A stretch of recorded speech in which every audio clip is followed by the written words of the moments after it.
Hello, hello, hello. So we're going to get more into lesson planning in this one. Here we are in the land of learning experiences, contribution-based, student as community researcher, project-based, thriving academic context. We got academic language and community funds of knowledge there, and differentiation and supports. And you see the list there. So, contribution-based. This is a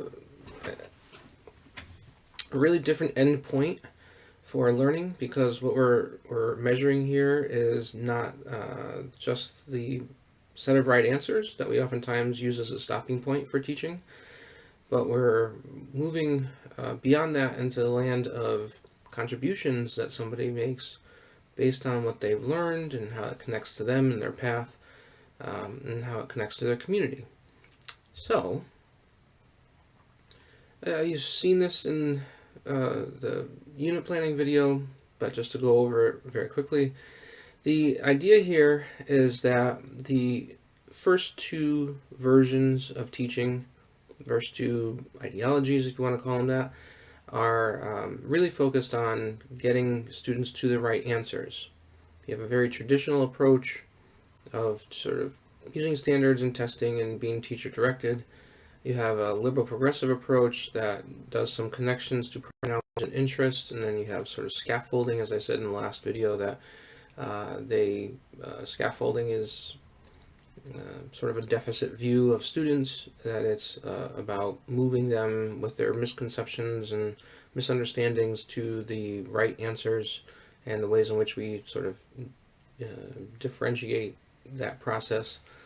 And again, with both, they tend to be treated with the right answers as the end point, and then transformative and thriving version here is about really moving towards contributions in the community. So, and then if it's project based, which it always should be, right? If it's transformative and thriving, then we should always be working with a project of some kind in mind. Small is fine, right? It doesn't have to be these big grand things. It can always be small too. And then that can end, instead of it being sort of like a regional national competition project, which is sometimes the case with the first two, that it can end going from just a contribution to the community to also doing some conferencing with communities. So you can have communities conferencing with other communities. Say that 85 times fast. Lesson plans by paradigm. So we're going to go through the various aspects of this right now. So you basically have sort of a beginning section where you're describing the lesson, okay? And that's not teaching the lesson, that's just describing sort of the background. So you have the community-based questions that you use. You have the objectives that you'll use in connection with those questions. You have the standards that are reconceptualized. And then you finally get into the phases of teaching here. So you have what's going to be sort of a phase one, which is an initial exploration, followed by phase two, which is a deep exploration. And I'm putting those together here, but I think of them as sort of phase one, phase two. Phase one is going to be going through things sort of somewhat initially, and phase two is going to be using what was found independently and initially to build upon when you are getting into deeper understandings of the content, connections to your path, and connections and contributions to the community. So that phase two is really, really important. But the phase one is also important because it gives us some more of a starting place of where we're at. So students in phase one get to really go as far as they possibly can on their own, and then phase two picks up from there. So, and that's sort of the interesting thing with liberal progressive, is it sort of assumes that students aren't going to have, like a because of the word scaffolding, it just automatically assumes that students are going to have some pretty limitations there to work with, right? Very limited in terms of content. But this is a little different because it's asking students to actually do their own work on their own, right? Like, okay, that was redundant, but to do their own work where they are, what can I say here? It's not just prior knowledge, but it's also to basically try to find out more about it on their own without there being so much of us telling them everything, right? Making sense of it and seeing how far they can go on their own. Did I say it enough times? Good. Okay, let's move on. Obviously, it becomes more of a focus on once they get the sort of deeper understanding of then figuring out the contributions they're going to make to society, their communities. Right. So, here's sort of the traditional. You can read through this on your own, but the idea here is that, of course, it's very standards and teacher directed. The students don't really have much of a say, and their existence is really just focused on, are they testable subjects in the classroom? And by that I mean, are the students testable subjects, not just the subject areas, but the students are treated as testable subjects, right, for data collection, which is super dehumanizing. So yay, good job educators if you're teaching that way. And then the sort of tweaking but not huge differences when you get to the second category here. It aligns with, a little bit of alignment with student needs through some differentiation. But again, because the endpoint doesn't really change, the larger point here is that they're still being seen as testable subjects, right? And again, I mean the students as testable subjects, right? That's some confusing language there, but what I'm getting at is that students are just not really seen as people who are growing along their path in these views. They're just seen as human beings that need to be tested to understand content. That's it, right? And as I said in the unit planning video as well, there's a lot of fear in that construction of learning. The fear of getting a bad grade, the constant high risk of all of that.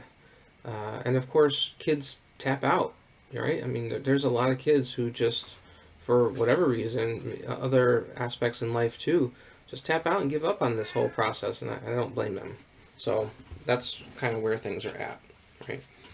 Now, this version itself really is focused on path and contribution, as I've said over and over, and connections to community. So I'm going to go through this, right? So the base questions that we're asking are going to change as you go through the unit, but every lesson is going to be starting with some basic questions, right?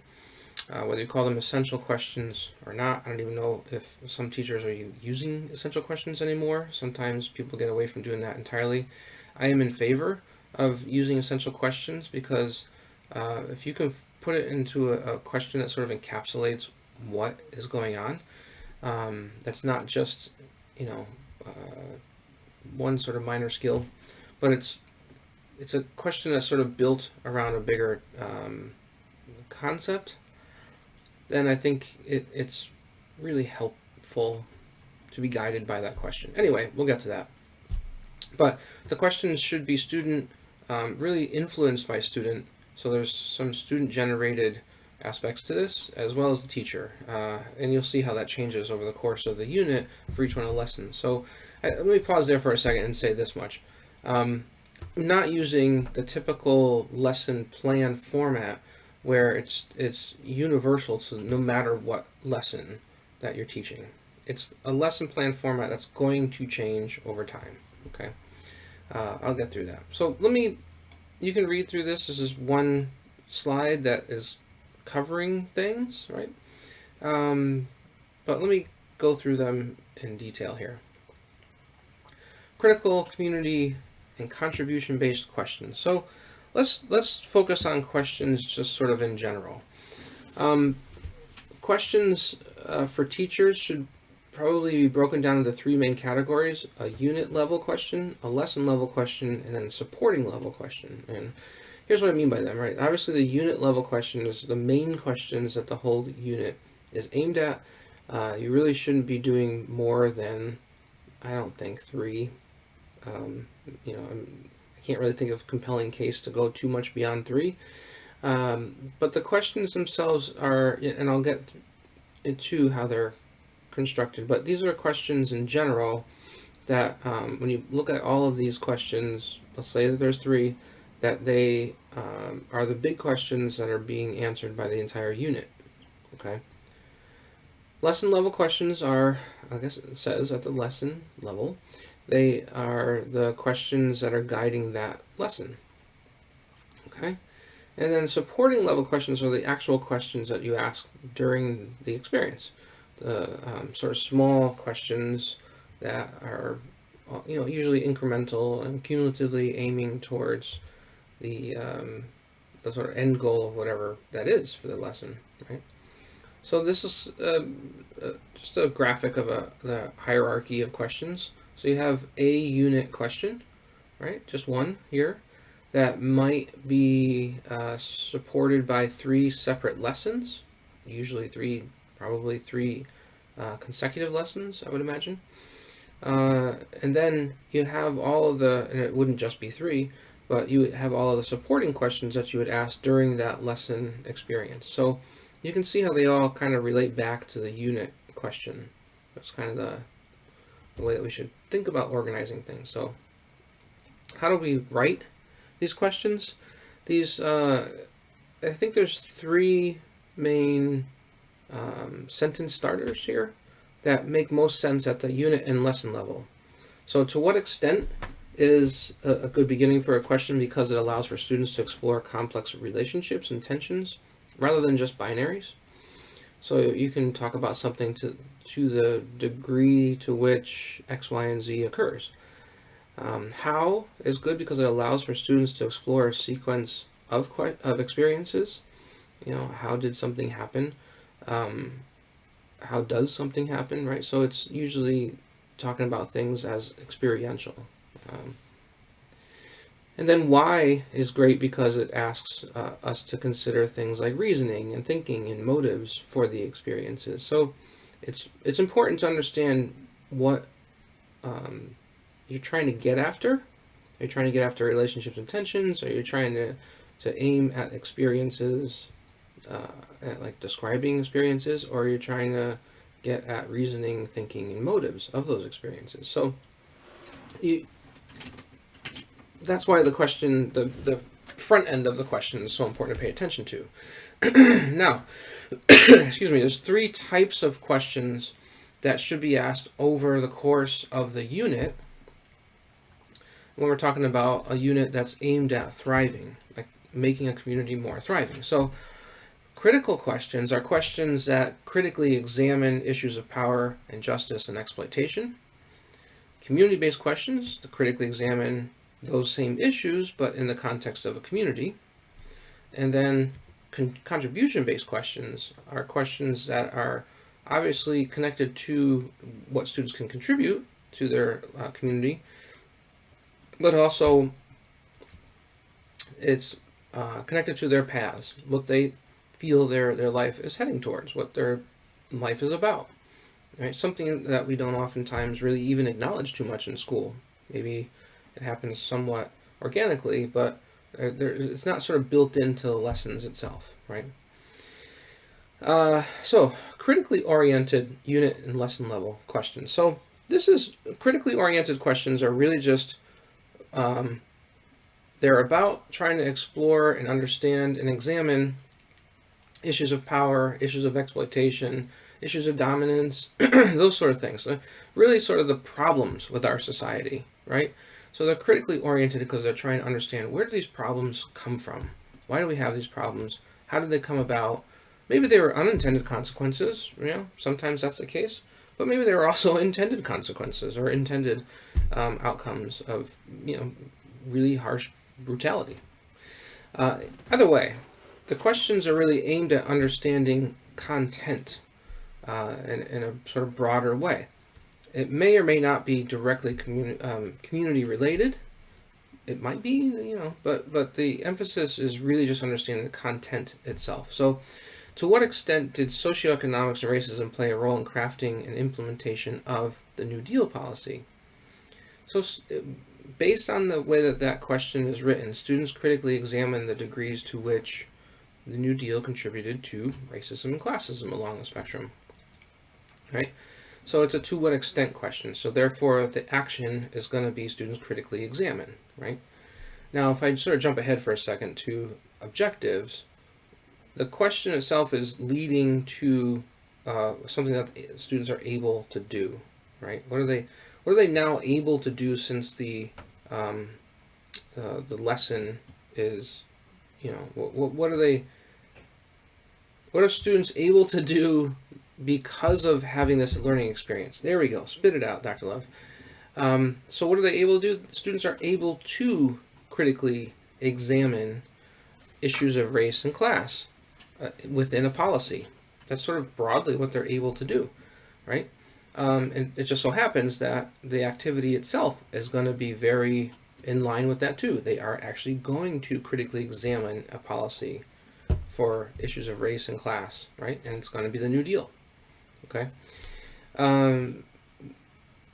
How does the New Deal continue to affect racial segregation today? So there is, built into that question, there's the implied understanding that we are talking about something going on, not just contemporaneously, but perhaps in our communities too. So you can make that connection here, right? But it's not really the emphasis. It might be something worth mentioning, but we're going to get to community-based questions in a bit. So anyway, the how means that students will then describe the impact, right, which is to say the experiences of racial segregation coming out of the New Deal. Why was the New Deal written in a way that intentionally exacerbated and perpetuated institutional racism? So the why means that students are going to describe the core reasoning, okay? So how it describes the impact, which is to say the experiences. The why describes the core reasoning. So again, this is why the beginning of the question is so important. So community-based unit and lesson level questions.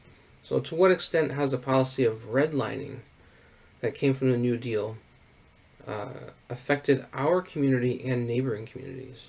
Okay, so obviously going along the same lines as the last slide, students are going to have to explain the degree to which these things have happened, right? How are our community and neighboring communities currently working towards undoing the effects of redlining? So what's our experience? What are our actions? What are our efforts? Okay, all experience oriented. And similarly, how does a policy of redlining still create secondary and tertiary effects in our community and neighboring communities? So again, it's going to be experience related, right? How does it do it? It's built in this particular way to have this kind of impact. So it's going to affect our experiences in this way by its construction. Okay, so the shifting around of what we mean by experience and how much we're focusing on it does change based on the rest of the question, but there's still that sort of core part that does the experience focus there. Okay, contribution-based questions. So obviously let me go back for a second. The community-based questions these are questions that are very focused on community.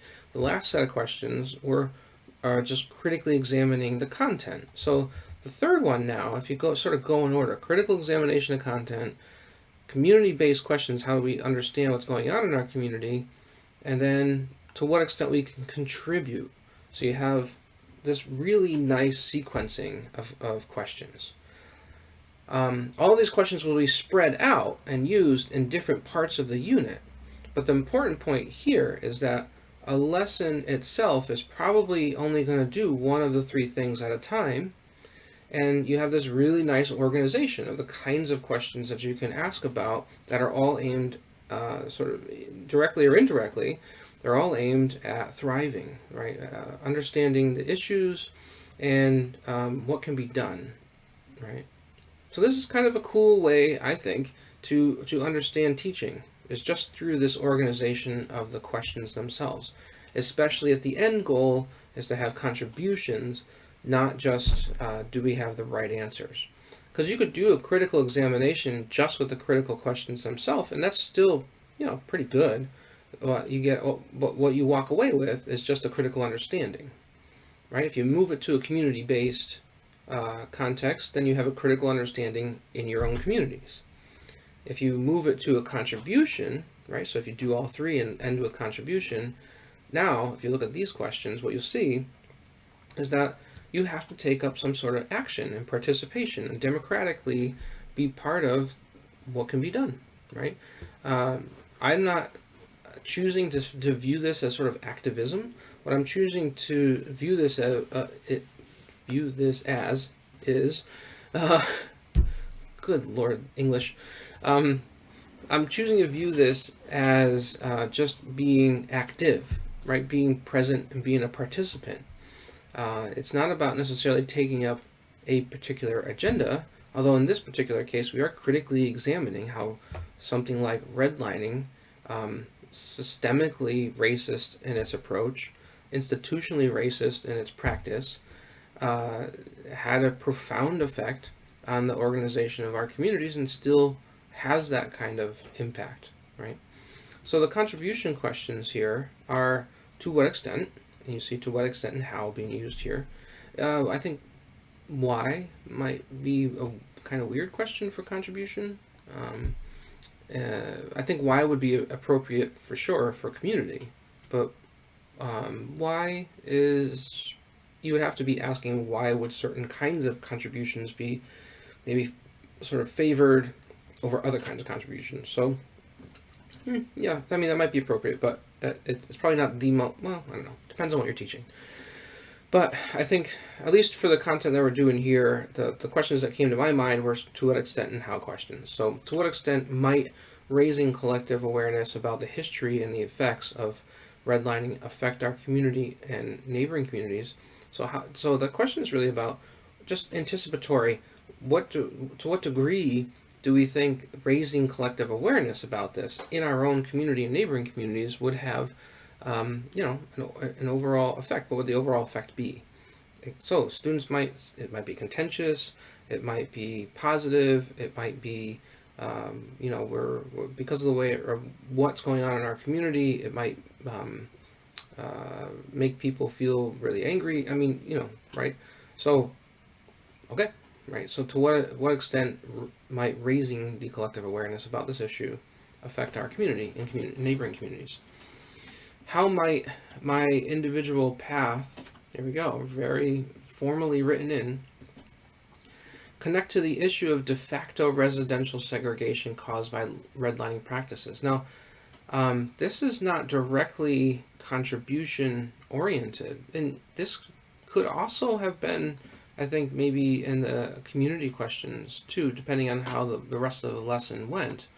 But when I wrote this one, I was thinking about it actually in partnership with the next one, which is that I would do a lesson where path and contributions were the lesson. So we would be understanding our path in connection with the content in order to then make a contribution in connection with the content in our community, right? So so I sort of wrote those two with contribution in mind as they were working together. But I could see somebody talking about path and connection with their community. Um, if the emphasis is more on the community side, but your path is part of that discussion, I could see that being the case too. In any case, the larger point is that we don't have to be super strict about these things. Just knowing what the sort of the emphasis and the end goal in writing these things, what they are. That's the really more important thing here. And the last, so how can we specifically contribute towards undoing de facto residential segregation in our community and neighboring communities? So there's the contribution, right? So the path is, how do I understand myself and my path in connection with this topic? And then, if I'm thinking about where I want to go in life and how this connects to it, then I can start to think about this sort of because of the two of them being linked. I can think about my contributions coming from the way in which they're related to one another, how my path and how the content are related to one another, is where I would find probably the most meaningful kinds of contributions that I could do. How can I specifically contribute towards creating fair housing practices and more residential integration in our community and neighboring communities? So that is just more. It's the thriving end. So the second how question, which contribute towards undoing, is really spelled out more in this last part, this last question, towards creating fair housing practices and integration within our communities. So sometimes this does happen sometimes where we write two questions that are very similar to one another, and maybe you can just get rid of one, which would be fine. But maybe leaving them there, we go back to them as we're going through the learning experience, and we sort of go back to them and go, huh, if I look at it this way now, having had this experience or being in the middle of the experience, I can sort of read the question a little bit differently than this question, and something comes out of it somewhat organically that wasn't always planned for. So we try to plan for things, right, and be very specific about what we're writing when we do the questions and the objectives.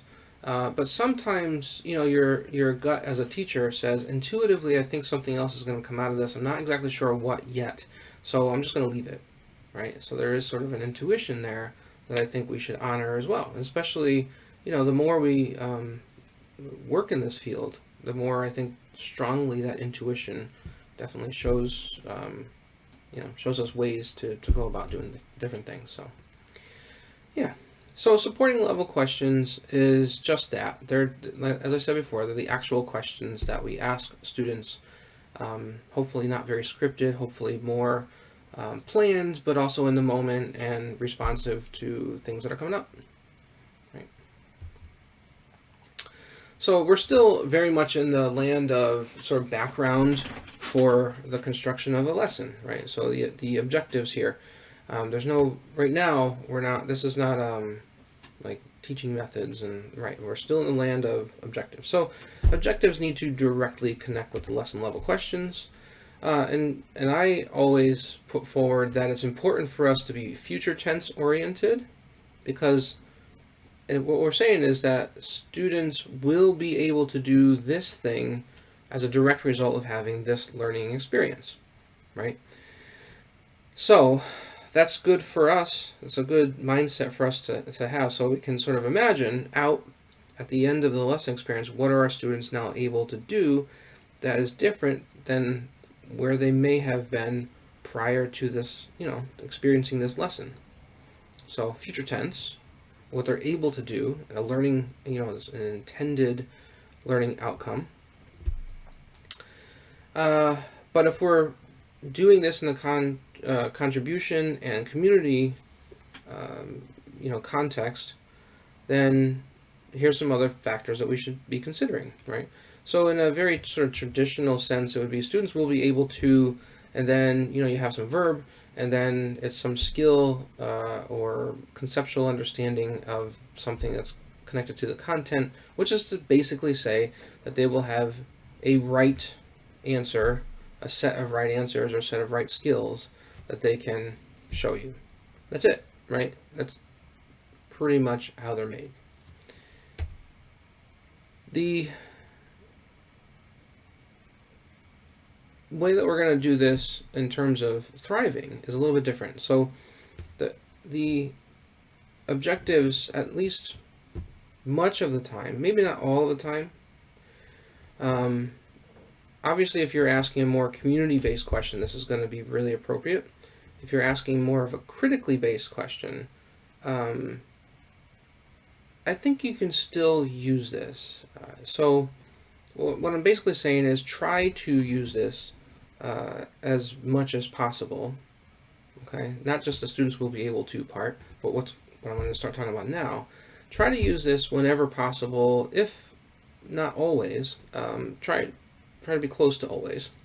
Because I think if we keep reminding ourselves of what the larger contribution is supposed to be, then the critical version of the content is we have a larger purpose in mind other than to just simply know it and grow our own awareness, but something else, right?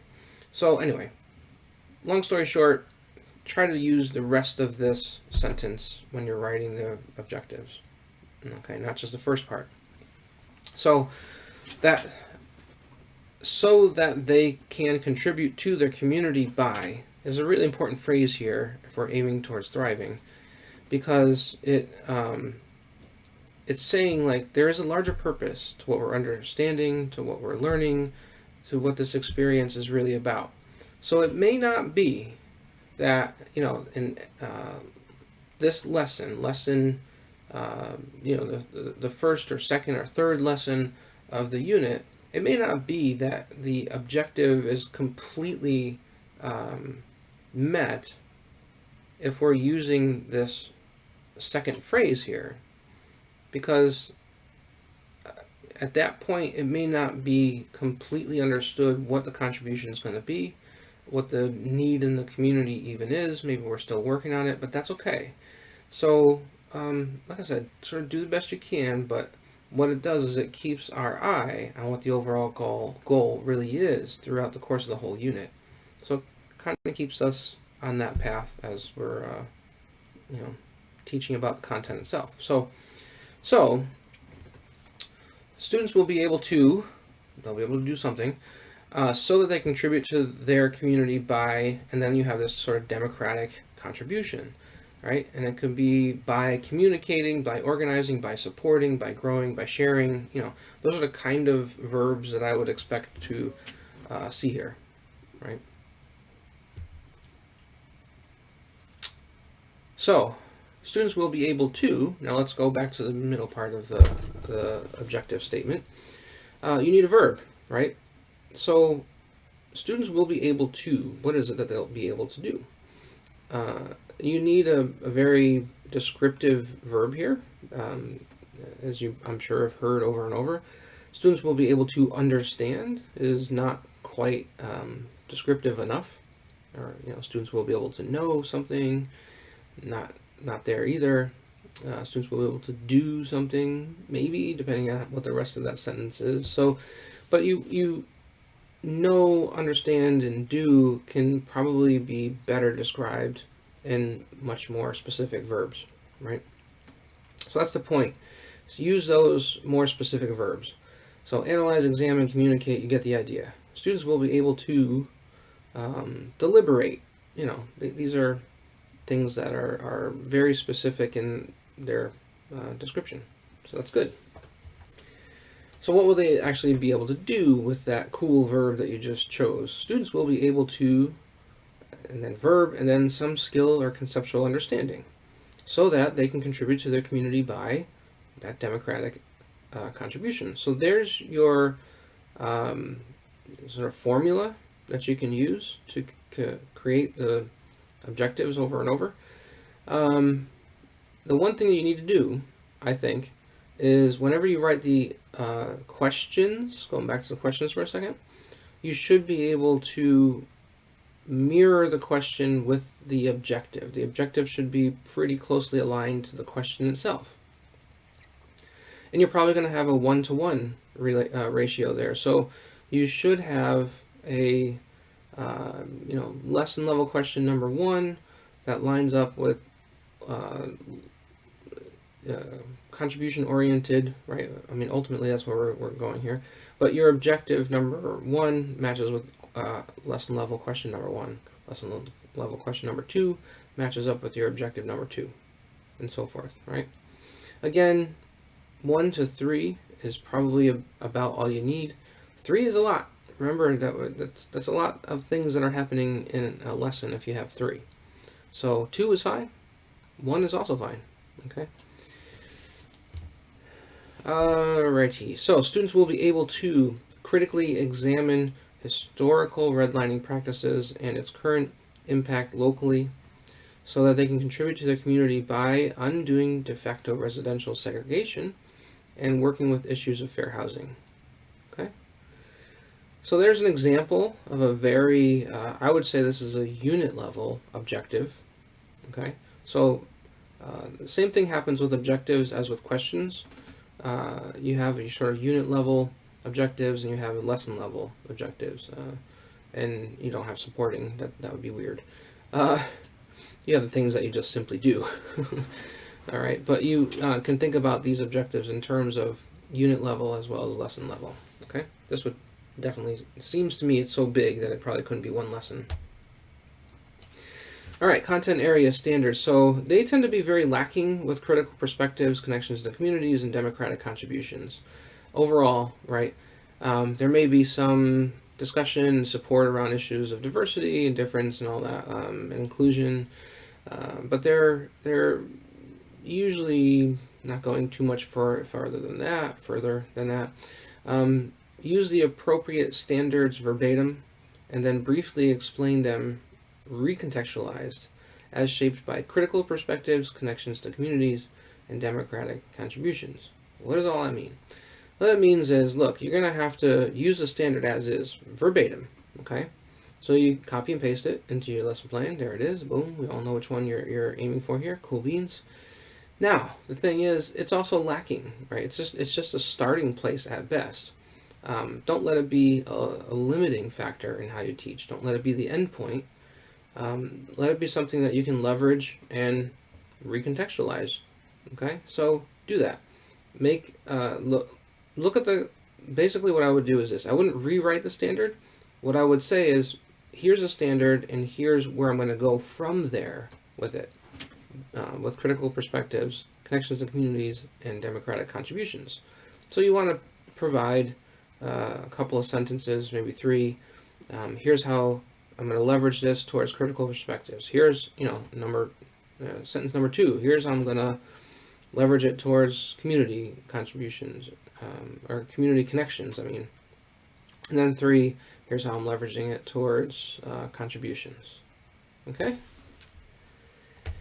So, now we're starting to get into the actual lessons itself. And of course, in the planning stage, you're still writing these sort of things out, but what are we writing out? What are we writing about?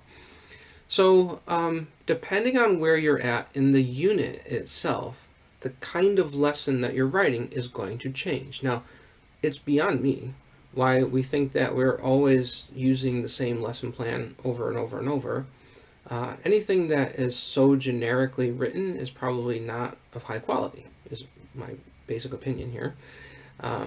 So what I've done is start to use different kinds of lesson plans based on where you're at in terms of the unit. And I think it's really helpful to be like, okay, I'm in part 1 or phase 1, so I'm going to use the initial explorations lesson plan, right? I'm in part 2, I'm in the deeper explorations, so I'm gonna use that lesson plan. And I'll run through that as well. I think I still have that up. I'll make sure I include that. But that's the point here, is that the lesson plans really need to shift as your intentions shift and as what the larger purposes are. So remember that part 1 or phase 1 is the initial explorations. That's where students get to do their own independent work, and then try to understand the content sort of more broadly, but also in connection with the community. They can do that kind of work too and say, well, yeah, how does this connect to the community? Again, on their own. Let them come to the table with as much as they possibly can, even doing some very basic research to see how much they can understand on their own.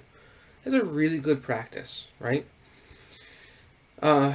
We shouldn't be always sort of starting from 0 and then going to 100, and that's our job as a teacher. Our job as a teacher is to say, go and learn it as much as you can on your own. And by on your own, I mean without really so much of my help. Show me what you know. If you want to do it in partners, you want to do it in small groups, that is fine. Here's some topics, go. Spend some time on that. Then they come back and present and start to share what they actually have. Now, here's the other trick. You don't have to give everybody the same topic, right? So not everybody in the class needs to be doing the exact same topic. It might be actually more interesting if you broke the class up into uh, fours. Group 1 is doing this subtopic, group 2 is doing that subtopic, 3 and 4 are doing their subtopics. So I would encourage that because that's way more interesting, for one, right? And so what if group 1 didn't really investigate 2, 3, and 4?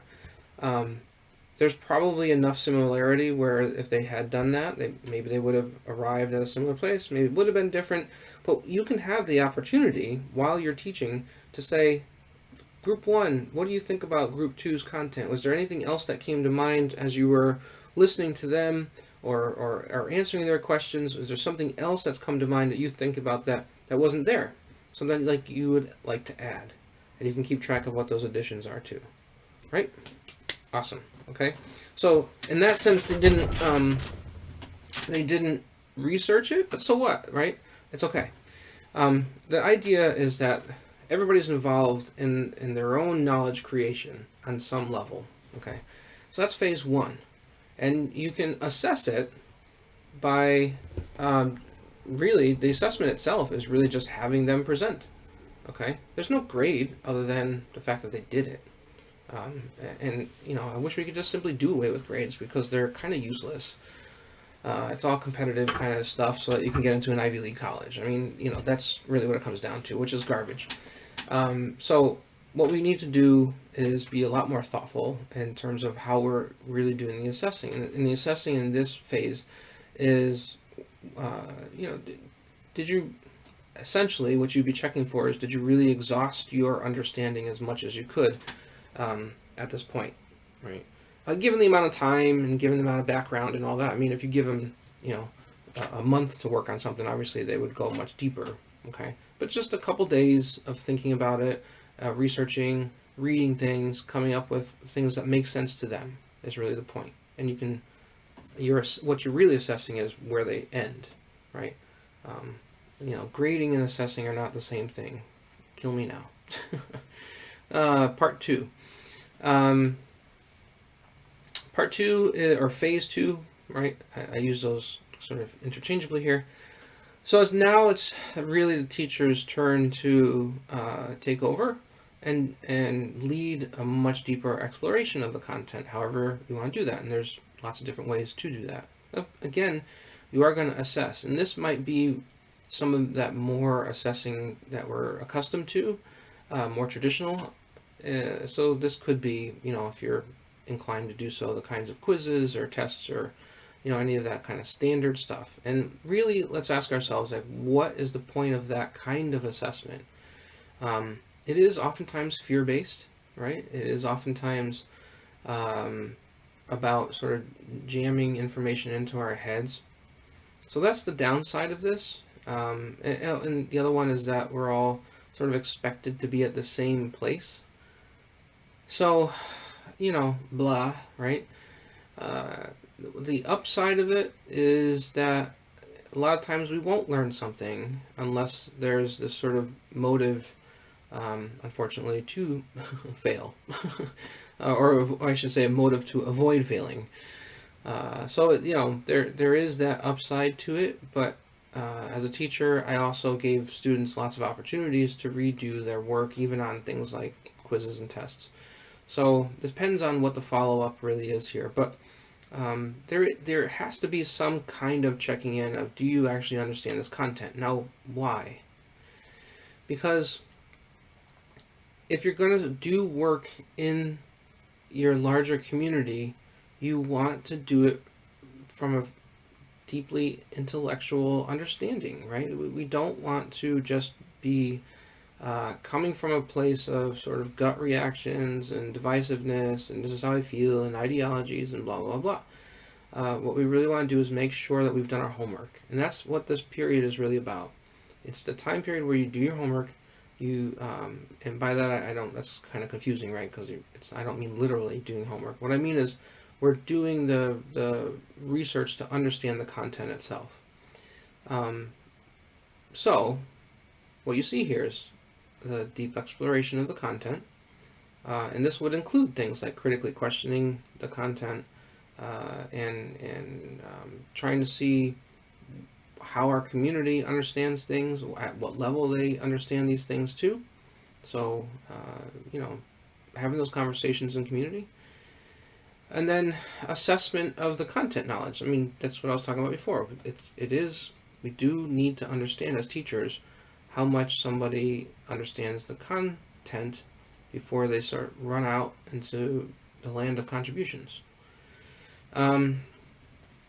Research of related community issues would happen here too, as I said before, and then connections to their path would also be part of that discussion, right? And you can certainly do that even more as you get into the community side of things. But the reason why I say that is because as you're deeply exploring the content itself, you're also asking that question in parallel of like, who am I and where am I going in life and how does this connect? Or maybe the answer is it doesn't feel like it connects at all. But as you go through that content, maybe there is some level of like, oh yeah, I can see how this connects. It may not be the most important thing, but I see that the connection is there. And that's part of learning the content itself, is putting that explicitly in that experience too. Okay? All right. So then we're into the third phase, which is really focused on creating that project. Now, like I said, the project could be sort of started during phase 2 as well. So phase 2 and 3 can kind of coincide. But, if this is new to you, I would just recommend that you keep them separate for now, unless you really see clarity in how to blend them together.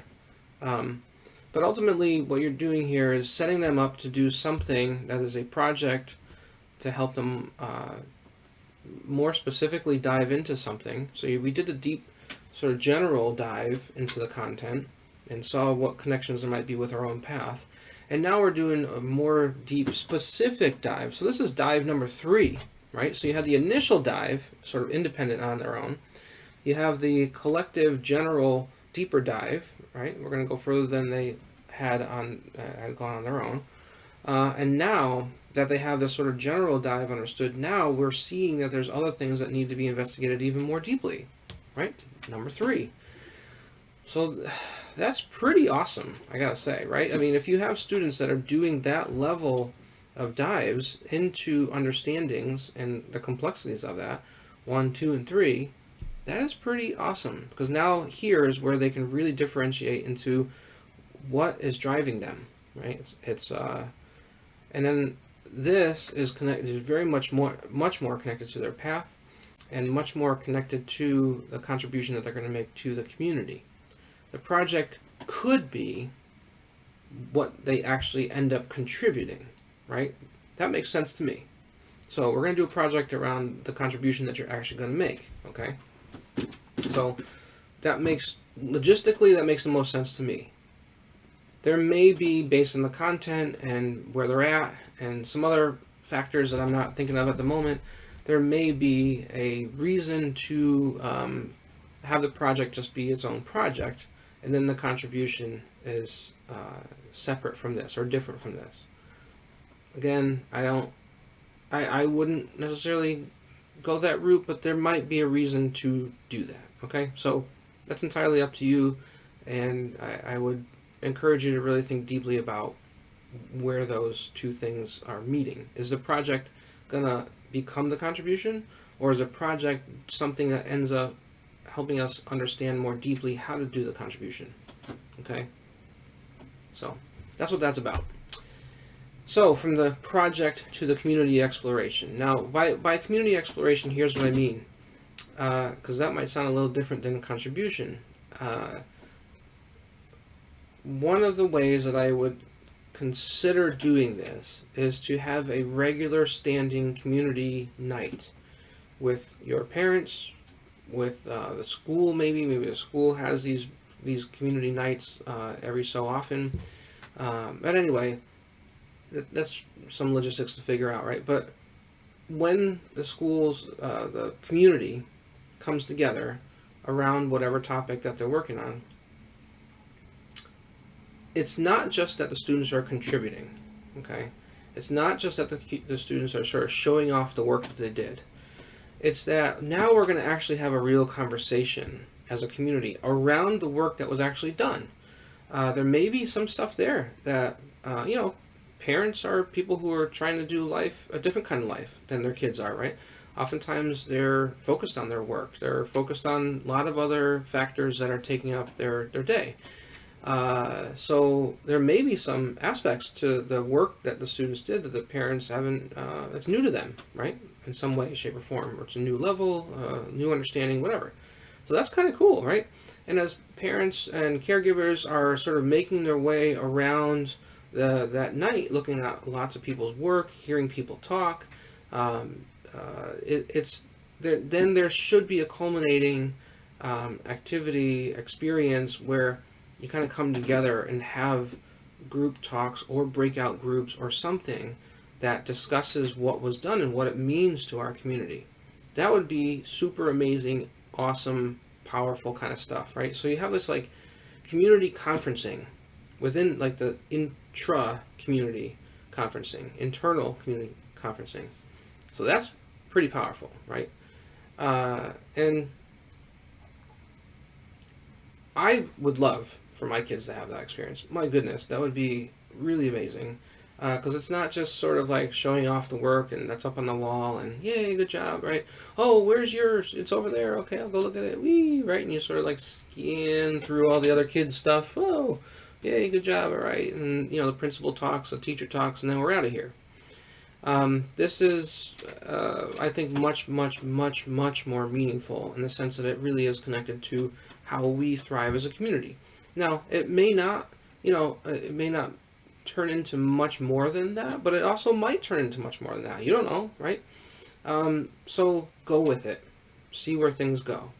I think it's really, really powerful to do that kind of work. Now, the issue here, my advising here is make sure that things are towards thriving, not towards critically pulling things down, right? Because that kind of experience is it's not going to go over well, and you're not going to be able to keep doing it for sure. So keep aiming towards this concept of thriving. How do we thrive together? What does it mean to have more balance? What does it mean to have more health in our community? What does it mean to make sure that our ecology is taken care of? What does it mean to, you get the idea, right? So that's huge. I would, again, love to see that things going that way. Okay, here's the basic format that I was talking about. So it's somewhat modular in the sense that there is a lesson background portion that is always present with all of the lessons. And then as you progressively go through the unit, you can use this with the first part, right? And once you're out of the initial explorations phase, you use this with the lesson background part, and then you get the idea, right? You get to the project lessons stage, you use this one with the background information, and then you get to the contribution stage and use this one, okay?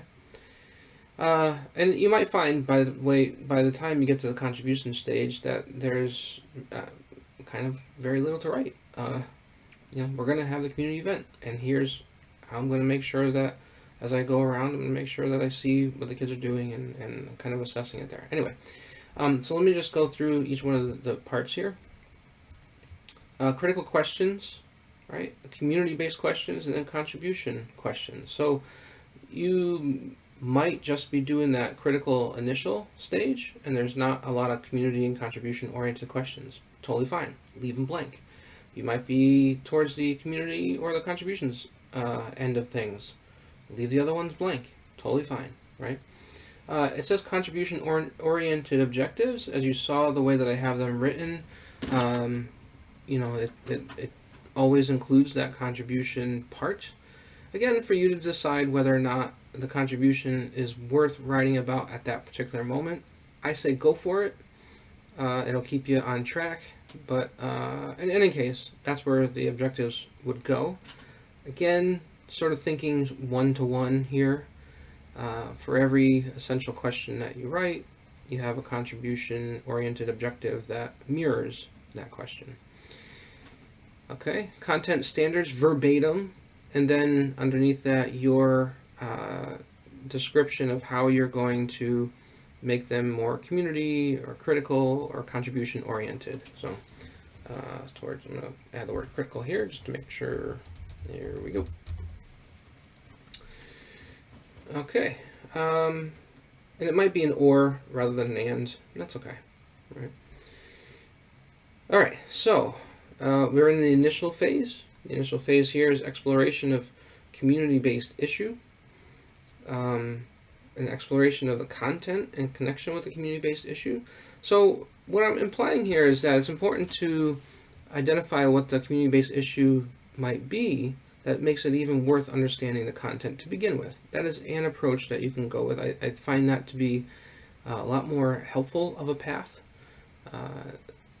But whatever it comes down to is the students themselves need to do that kind of work. Okay, so you can identify what the community-based issue is here and write a little bit about it, just a little background for yourself. Exploration of the content, and so here's the content and here's how it relates to the community-based issue.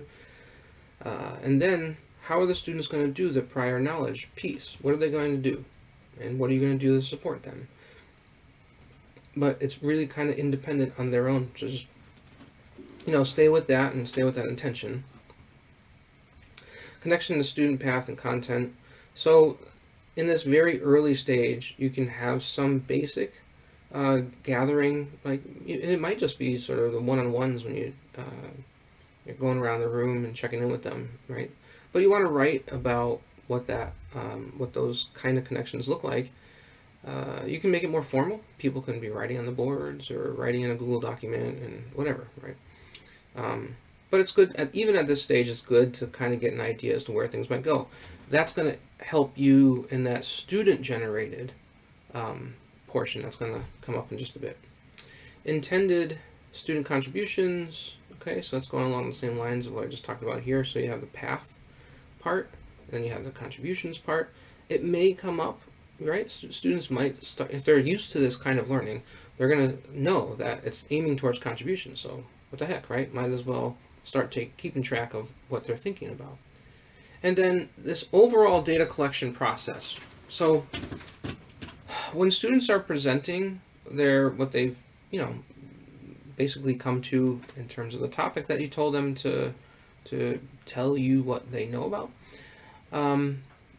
you are the one who has to do that data collection and analysis. Okay, you don't want to rely on some students to be doing the data collection. You want that to be you. So that might be looking at their presentations. It might be, I don't know. But in terms of it being some kind of closure, right? That's not what I'll get to that when I talk about teaching methods. But it kind of is a closure, but not in the way that we oftentimes talk about them, which is some flimsy sort of, exit slip kind of. I hate those. We'll get to that later. Assessment of initial content exploration. Okay, so the assessment here is what I said before. It's not it's really, did they give us a try? And it's really what is the overall patterns, data collection, analysis that you came up with, and just assessing the extent to which they actually did do all of that work and came to a stopping point that seemed like a reasonable stopping point of what they know and understand, right? There is no sort of bad grade to be handed out here unless they just simply don't do it, right? Or don't seem to take it seriously or whatever. Even then, it's not that big of a deal. Okay. So the second phase. Now that you have that, you have a good base of understanding of where to go now to go through some of the content. So this sometimes does end up being just very a little more traditional, but because you have this larger goal in mind and you're connecting the student path and you're connecting to a community, um, it's going to be more conversational. It's going to be more exploratory. It's going to be more like, well, we know about this thing, right? And then you teach about the thing, and then it becomes like, what do we think this means now that we know the thing, or now that we read the story, or now that we painted the thing, right? Like it. So there is that sort of deep exploration of trying to understand what it means and what the relationships are. The assessment is that, like, you actually do want to understand, do they have the content knowledge, or the skill. It's not always just a knowledge thing, right? It's a skill thing. So you want to do some assessing there to find out where the students are at.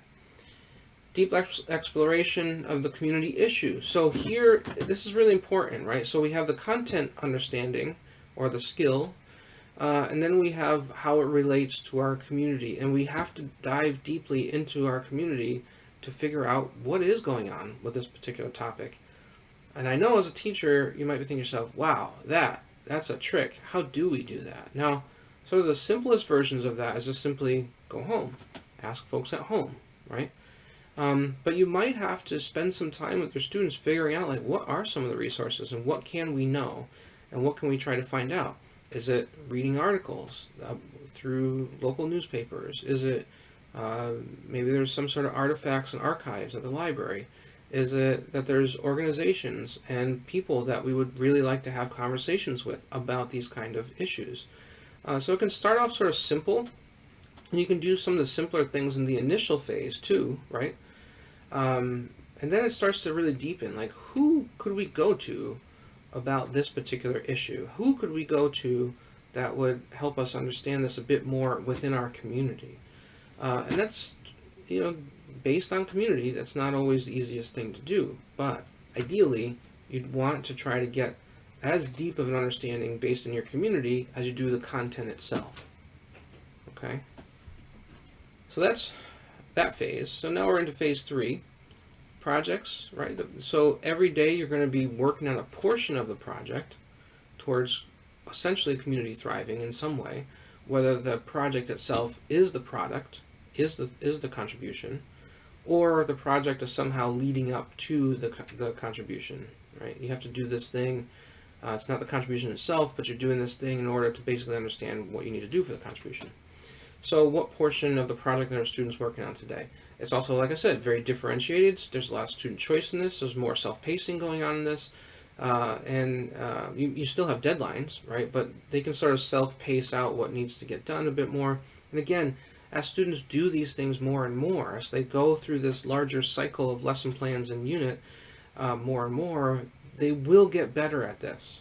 Okay, the first time through is going to be a mountainous task, but the second time better, third time better.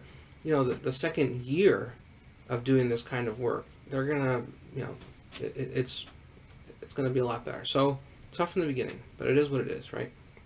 Exploration of topic, especially in relationship to the community. You're again specializing now. This is dive number 3, where you're going to look at something even more deeply and probably more specific than the general dive, right? So what's now the relationship of the community with that part of what we're understanding? And then the assessment of that progress, that's you just assessing where they're at on what I would think is going to be a pretty daily basis. Again, the product itself, you can assess the project, right, which would be the final assessment of progress. But you want to be assessing along the way, and by assessing I mean getting an idea as to what they know and what they're accomplishing, not so much assigning a grade to it, but you want to be assessing and keeping track of where they're at. That is a form of assessment, right? Okay, last but not least here, of course, is what we do with the community itself.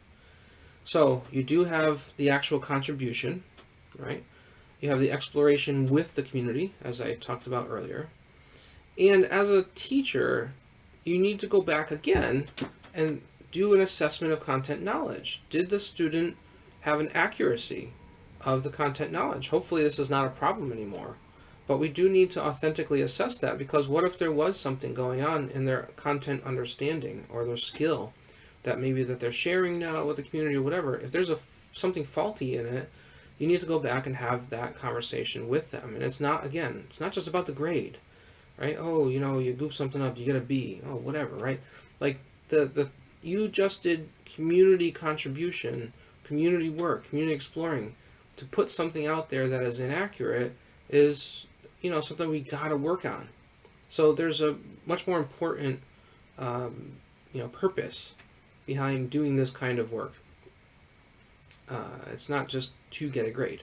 If students are doing this kind of work, they're going to be getting really good grades. So this is not about the grade. And if you hear the word assessment equating to grade, that is not what I'm talking about. I'm really talking about genuinely assessing something, just like, a parent assesses a child's emotion, or assesses, like, did you clean the table? It's not clean, go clean it, right? Like that kind of assessment. It's really authentic. It's really right at the level of what's being done. But it's not like, you didn't clean the table, you get a B. Like, that's not a thing, right? This is why school is really weird when it comes to doing it. Grades are meant to by design, meant to be competitive. And it's such an inauthentic representation of where somebody's at. Anyway, assessment of the contribution itself. And again, what I really mean here is when they engage with community, when they are contributing, when they're working with things, you have sort of the content understanding of things, or the skill level, but you also have the way in which they engage too, so you can assess that. Well, here's what happened, right? Somebody challenged your idea and you shut down. Why did you do that? What's going on with that? What do we do next time? Were you just not sure about what you were doing? Was it something that you still need to work more on? Is it part of something that you struggle with in just terms of communication with other people? What is it that we're talking about? And again, you can see it's not about some stupid grade. What it's really about is somebody really growing. Okay? Can you hear the frustration in my voice? Okay. That is it for the planning stuff. Goodness gracious. All right. Cheers. Bye.